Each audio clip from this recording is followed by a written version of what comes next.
What is up, guys? Today I got another unboxing review. This time it's the Fusion by Power A Pro Wired Controller. Now I went ahead and got this bad boy at Best Buy because, you know, credit. But also wanted to test it out since this is the pretty much the how do I put it, the $80 version compared to the Elite controller, which will rack you up to $200. It's like $179, I think, plus tax. I believe it came out to like $197, $198, somewhere around there. And now the Fusion one is roughly $79.99 plus tax. It was like $84, I think, somewhere in that ballpark. But yeah, this is definitely going to be the low price point budget pro controller, and you know, it makes it pro by having the mappable paddles down in the back. Here you can see it comes with its own case, its own it's not a charging cable because it has to be plugged in to be working, and then detachable buttons and the mappable paddles. When in this case you can take off the whole thing as a pack versus the Elite controller, which removes them one at a time. And then you have some replaceable anti-friction rings, I guess that's what you want to call them. Actually, yeah, right here says, I don't know if you guys can see that, anti-friction rings. But yeah, might as well show you guys. It comes with the analog thumbsticks, just like we went through, 3-way trigger locks, just like on the Series 2 magnetic impulse triggers. And we also have a nice soft touch finish. It's actually really nice. I think that's probably the strongest suit on this controller. It's got two strong suits. Honestly, I think it's the rubber grips and the soft touch, but everything else is extremely debatable.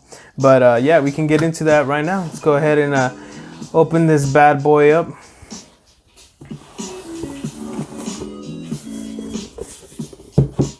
You know, just the regular case. And here we got a nice carry case, just like the Elite Series 2. This time it's branded with the Fusion versus a nice Xbox symbol. We got a nice cool artwork on the box itself. You know, a thing I like about these packs or boxes is that they put cool artwork on them, but we never get to see it again. Once we open these bad boys up, we're chucking this stuff in the trash. Well, unless you're like me and who like ends up selling all this stuff down the road right afterwards. So yeah. All right, let's take it out. Got a nice box right here, and I believe this is just plastic. Yeah. Either way, pretty dope.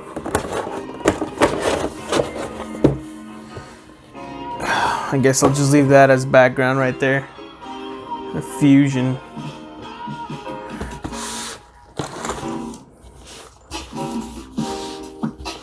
But yeah, okay, let's open this up.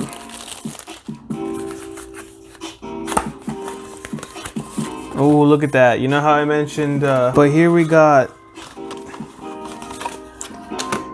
two bomb-ass stickers. I don't know what I'm gonna put these on, but tell me those aren't badass. And it matches the rest of the artwork. I think it's dope. I don't know what I'll use them, but there they are. And here we got a user's manual. We got the front, basically describing everything, USB ports. We got the setup in different languages. Here we go, how to remove the anti-friction rings. How to remove and install the battery packs and the paddles. Mapping the Pro Pack paddles, just a button in the back of the controller. Resetting the whole paddles. And some troubleshooting guides, and then the rest are pretty much in different languages. But yeah, that's pretty cool, nifty to explain. It's actually really not that hard. I'll go ahead and leave those stickers out.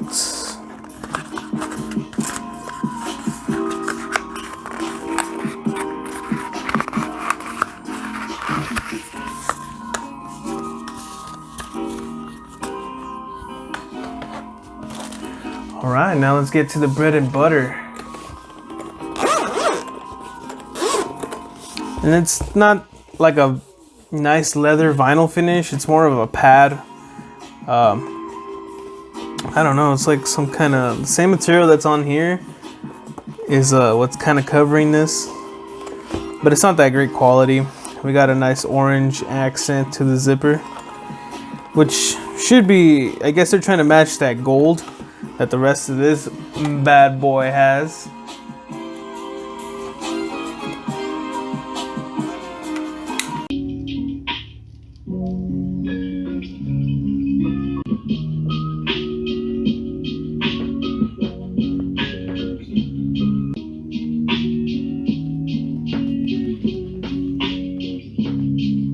All right, and here we got the, I'm not sure if it's 8 or 10 feet micro SD port plug-in to USB, so you can plug it into your Xbox. I don't know if you guys can see that. Yeah, and it'll bring you down to a nice micro SD,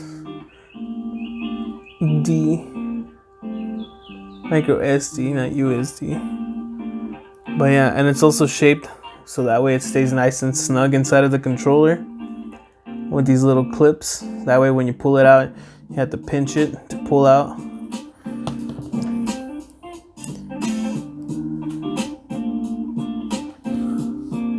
I don't know how well you guys can see that,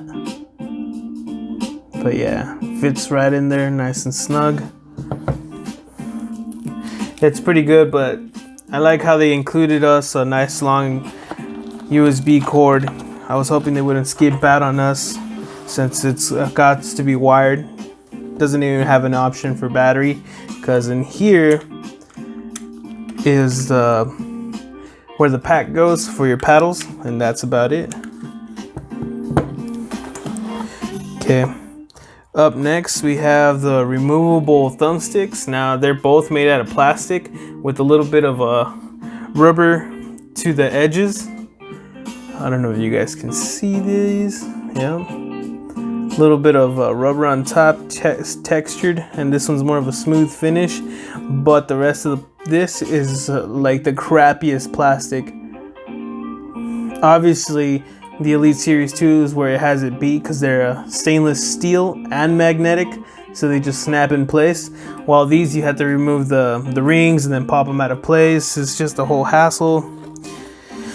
Honestly, I don't see myself changing them out just because they're plastic and it's just not gonna be good. And here we have the green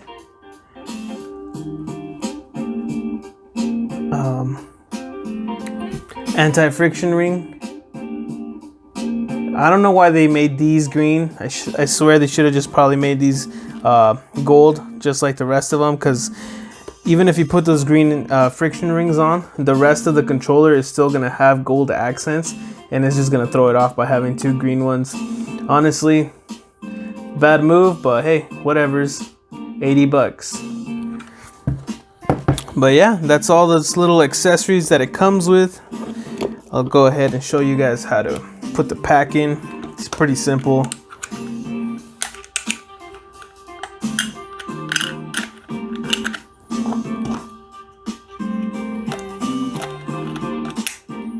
And voila, it is put in place. Yep.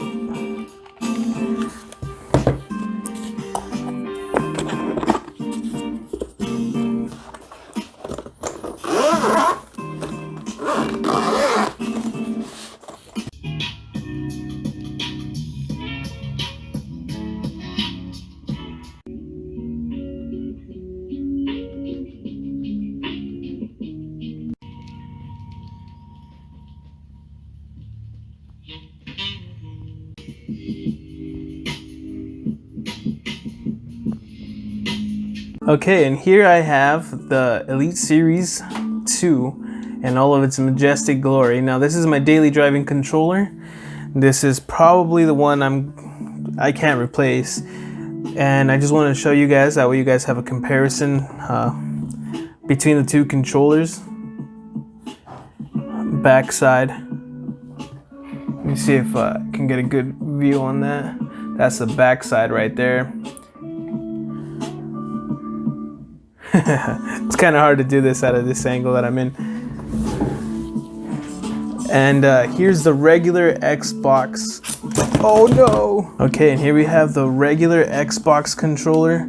Now this is one that I'm probably going to compare it to the most, just based on plastic qualities, because this one is mainly plastic and rubber, while the Series Elite 2 controller is plastic, rubber, stainless steel. Like, it's a whole different type of quality build, and this is why it's the highest. It's at the highest price point at $189 or $179, I think, almost $200. While this one only sits at $80, and under that we have $60. Now, I think the root of why most of you would click on it was just to see how the controller actually looks and to see if it's worth buying, right? So first off, putting these controllers aside, I want to point out a few good things that I like about it and a few bad things that I like about it, or that I hate about it. And the only thing that I can bring up to you, this controller is reliable right out of the box. I didn't have any issues, no buttons stopped working, no buttons were laggy, or I can tell they were about to go out. Even the paddles, compared to my Elite Series 2, my back paddle actually works on the right side, and I could actually use it.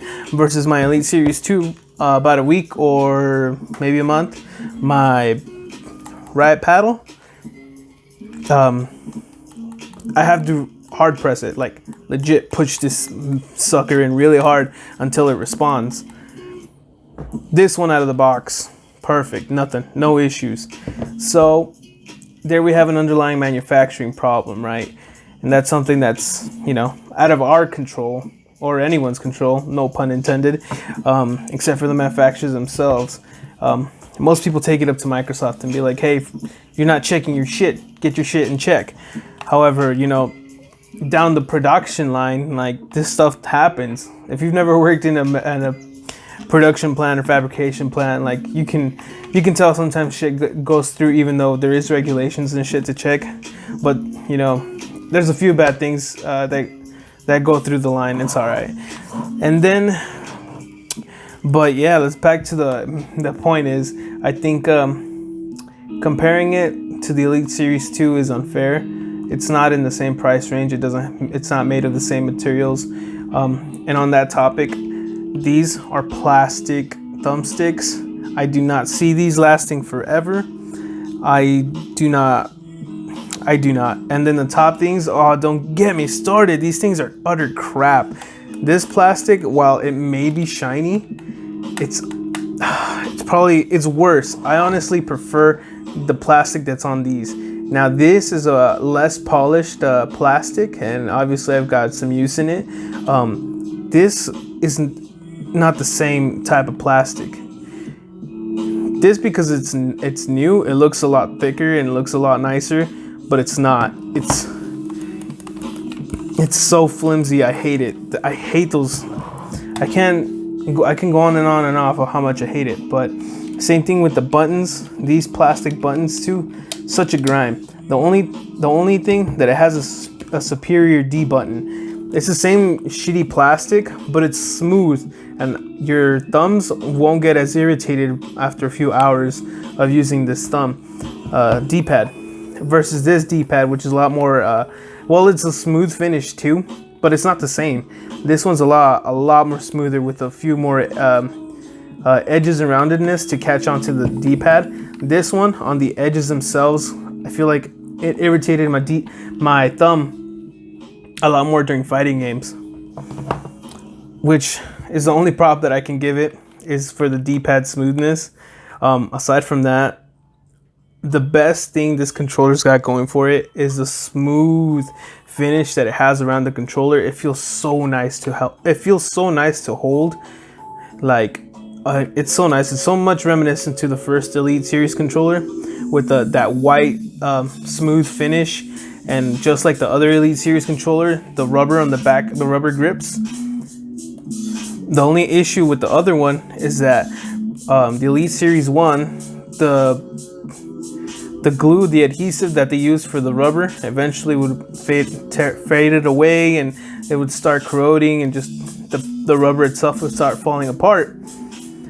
well, I'm pretty sure down the road this controller might have the same issue because they're running the same type of rubber grip. However, I prefer these rubber grips versus the grips that the Elite Series 2 has. Now, these are a rubber, right? But if you can tell, they have way more ridges, and it goes on to the front facing of the controller. And to me, it becomes extremely smooth. Like, it does its job, you can feel the grip, but I can easily glide my finger. Even when I'm sweating, it becomes more slick. And I have to like hold it like this, and then leaving my fingers in the top so I can move this. But I actually need like the full grip because I feel like it's gonna fall out of my hands. Versus this, where I feel way more comfortable. The more hot your hands are and the more sweaty they are, the rubber actually prevents it from gliding all over the place, which is a super plus. But obviously, just like the Elite Series 1 controller, it's probably going to have the same exact issue where over time the rubber is going to deteriorate. I'm pretty sure that's why Microsoft went with these types of grips this time around and a lot stronger adhesive. However, that's the two best things that I got going for this controller, is these rubber grips and the smooth white finish, because the rest of the quality of this controller, it speaks for the $80 value, because even the paddles back here are made of a cheaper aluminum, and it's more of a plastic than aluminum, honestly. And they're easily bendable right here. I've already had an issue where one of the edges right here started bending. So I'm pretty sure over time, if I mess with it and started taking these paddles out, I'm pretty sure I'm gonna bend them and not be able to put them back in. So that's already negative points for me. Now, the other negative side about this controller, it's not bad. I'm not saying that it's not usable, but comparing this to the Elite Series 2 controller, you see why the other controller is priced at a higher price point, and this one's on the lower side. It's only $20 more than getting a regular Xbox controller, and it's a Pro controller at that. So the other thing that it comes with is the hair trigger locks, just like the other Xbox Elite controller. Now these have 3 settings, just like the Elite one. However, even at the highest pushing the trigger lock so that you can barely tap it to push it in, has quite the travel distance. That's the highest one. It's supposed to be just tap. This is without it. Now, compare the travel distance on the Elite. It's almost just a straight tap versus the full travel distance. And this one is way more silent. I don't know if you guys can hear it, but like, that's as loud as that tap gets. Versus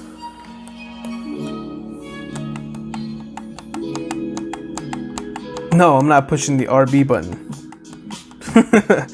Yeah, these are super noisy.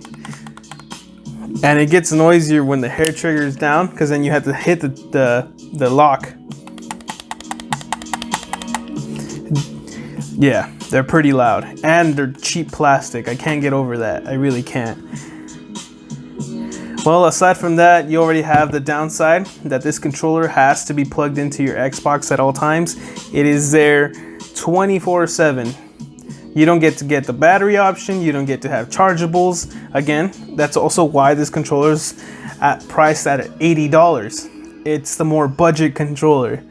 Granted, one thing I did like about it, most wired Xbox controllers, you can't remove the wire itself. And these ones you can.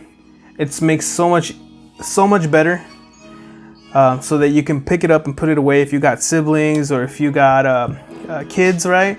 You can just take it out, put the cable away, put the controller away, versus the other controllers where you got to start wrapping it around the controller and damaging the cord itself from the top, deteriorating its lifespan. But yeah, no, that's my grime. Now, would I recommend you guys to get it?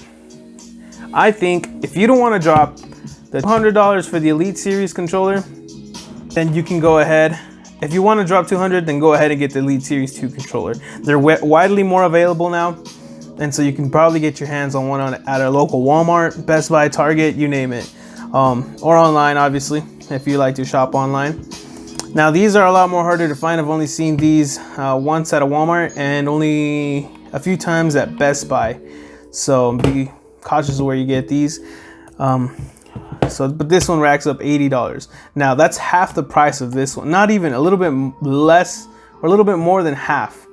Like, I would say 60% of what this controller costs. This almost hits $200. It's $179. This one's only $79. Like, yeah, big jump between controllers. And here's where it's really battling. This is trying to make a budget version of that. But who's this controller competing against? Honestly, it's the regular $60 controller. Now, well, it may be 60, but at the time I got this was $64. And I don't know, that was a year or two ago when I got this controller. And between these two controllers, you get the option on this controller to put a keyboard in, because this one only allows your aux cord for your headset, and it doesn't allow keyboard. Granted, I don't think there's many of us who still use keyboards for their controllers, but if you're one of those individuals who still uses keyboard, that controller is not going to be for you. While this one gives you the option to put in batteries, it's wireless and Bluetooth. If you want to pair this to your phone and start using it on PUBG, Fortnite, or on this xCloud, this controller is ready for you for $64. So this controller, even though it's a pro controller, you can only use it on your Xbox. So that's something to keep in mind the whole time. And it's really competing between these two controllers. Granted, I know so many people who break their regular Xbox controllers 3 months in. But then again, they're running 12 to 18 hours a day on one controller. Like, you guys have to be really understanding of what kind of player you are and how much you use your controllers. Always take it into range on how well and how bad you treat these controllers, because granted, I may not have a whole bunch of issues with my controllers, but I only, at most, I run about 20 hours a week on these controllers throughout the days. Sometimes I do 2 hours a day. Sometimes I can do 6. It just depends how busy I am. So I don't see a lot of controller deterioration. It took my regular Elite controller, number 1, 2 to 3 years for it to fall apart, and then 4 years until the drift kicked in and I couldn't use it. But that was 4 good solid years of usage. So, you know, it just takes time. Some things may last for a lifetime. But back to comparing between these two controllers, this controller also has plastic thumbsticks, but this one doesn't have the ring, that protection ring, so it's eating away at itself. On all of these plastic controllers have this issue. Eventually it gets really rough, or in some cases it gets sticky and it just grinds and gets stuck there. It's not good. While these may not have that same issue because of that ring to protect it from deteriorating, which is a nice touch for $80, you know. Good thing they know where to budget. These two are also made out of plastic, versus these that are plastic, but it's a total different type of plastic. It's way more durable and less flimsy. That's not gonna chip away. This I can see chipping away. But yeah, that's just something to keep in mind. Now, to the main thing between these two plastics that I mentioned before, I'm gonna choose that this Xbox controller has way better plastic. Granted, I don't know how well it's gonna endure. I usually don't use one of these for too often, but if it was up to me, in my opinion, I'm choosing this controller for its plastic top, hands down, over that one. But you guys already know, I've already rambled on about how much I hate the plastic on that controller. So at the end of the day, what's it gonna be? Is this controller worth purchasing for $80? I think so. I had a lot of fun. I had a lot of fun using it. I played Apex, I played Mortal Kombat, and I played Need for Speed on the same controller. I racked up about 6 hours of playtime on this controller, And in that time, aside from getting over the fact that it's a wired controller and I had to run from my Xbox all the way to my couch while trying not to step and get the cord tangled up, I had fun using it, and it's actually really reliable right out of the box. So, you know, same thing I was talking about earlier. If you have $200, that's your best bet. If you have $64, you know, but you might be able to throw in a little extra 20, you know, and you don't mind it being wired, I recommend it. I totally do. This controller is totally worth its money for $80. Granted, there's other pro controllers you can get. There's the Wolverine Razer controller. There's a few off-brand ones that I've seen at like what are those stores called? They're like, I don't know, but either way, there's a few more pro controllers I've seen out there. I might review later down the road too. But between these three, I recommend it if you're in budget. If you're not, if you're don't have that cash in hand to drop to 200, I totally recommend it. Now, again, keep in mind your certain situations. Like if you know you're gonna be using your controller on your phone, right here. And with that being said, I'm going to let you guys go. Go ahead and drop a comment down below. Go ahead and give me a like. It'll help me out and get the video across. But yeah, thanks guys. I appreciate it. Until the next one.